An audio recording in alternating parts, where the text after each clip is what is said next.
سبحان الله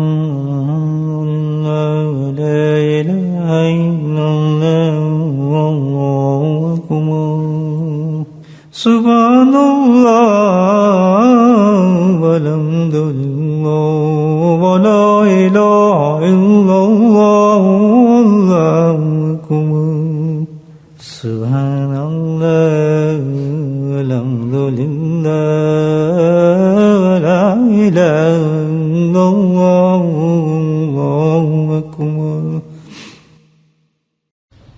نحمده ونصلي على رسوله الكريم أما بعد قال الله تعالى في قرآن المجيد أعوذ بالله من الشيطان الرجيم بسم الله الرحمن الرحيم إن الله وملائكته يصلون على النبي يا أيها الذين آمنوا صلوا عليه وسلموا تسليما اللهم صل على سيدنا ومولانا محمد معدن الجود والكرم اللهم صل على سيدنا ومولانا محمد وآله الف مرة اللهم صل على سيدنا ومولانا محمد وآله وصحبه وبارك وسلم أما بعد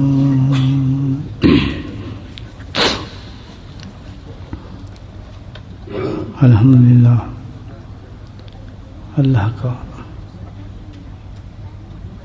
کروڑ کو شکر اور کرم کہ اس نے خیری طرافیت کے ساتھ ہمیں رمضان تک پہنچا دیا.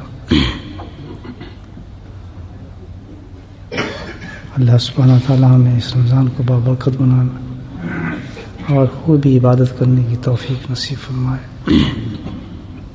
آج پہلا رمضان ہے الحمدللہ، اور اس بہت ہی بابرکت گھڑیوں میں اللہ سبحانہ تعالیٰ خصوصاً جو افطار کے وقت قریب گھڑی ہوتی ہیں وہ بہت ہی قیمتی گھڑی ہیں رمضان کی.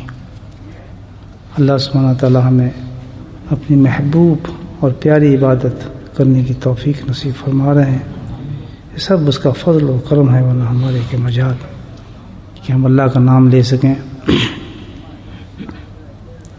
اللہ کا نام کتنا بابرکت ہے، کتنا عظیم ہے.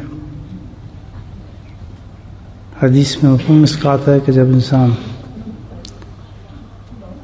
جنت میں پہنچے گا اور دیکھے گا کہ ایک دفعہ اللہ کا نام لینے کا کس قدر بڑا انعام ہے، پہاڑوں کے برابر ثواب صرف ایک دفعہ نام لینے پر دیا جا رہا ہے، تو پھر وہ پچھتائے گا کہ بھائی میں نے بہت وقت ضائع کیا. اور خاص طور پر ایسی گھڑیاں جس میں اللہ تعالیٰ نے اتنی برکتیں ڈال دی ہوں،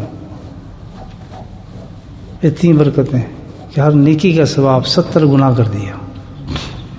تو اس کا اندازہ لگائیں گے جو کلمات ہم پڑھیں گے، کتنی بار اللہ کا نام لیں گے، نبی کریم صلی اللہ علیہ وسلم پہ درود شریف بھیجیں گے، دعائیں مانگیں گے، تو کس قدر ثواب ہوگا. آپ سوچیں کس قدر عظیم ثواب ہوگا.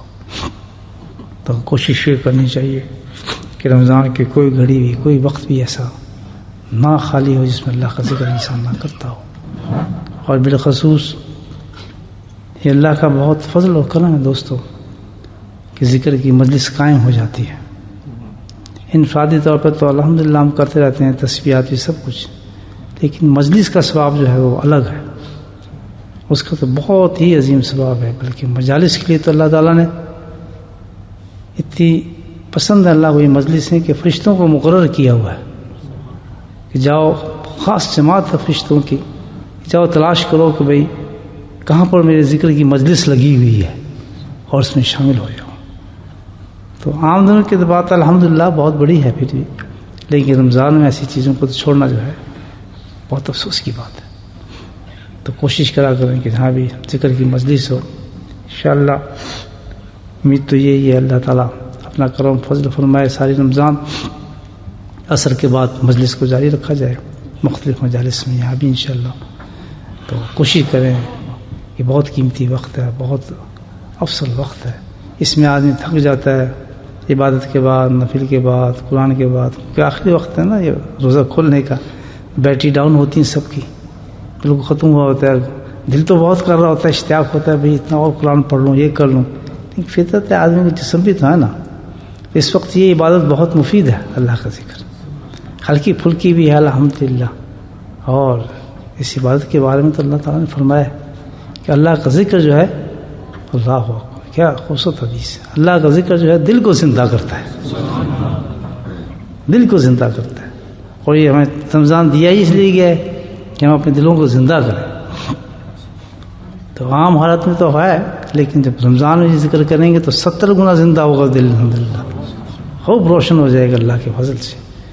تو کوشش کریں انشاءاللہ، جس طرح آج مجلس میں آئے ہیں تو تھوڑی تکلیف دے کر عصر اور جو مغرب کے درمیان کا وقت ہے زیادہ سے زیادہ اللہ کے ذکر میں گزاریں۔ اللہ کے نبی نے بھی پسند فرمایا ہے، میں پسند فرماتا ہوں ایسی جماعت کے ساتھ بیٹھنا جو عصر کے وقت بیٹھ کے اللہ کا ذکر کرے۔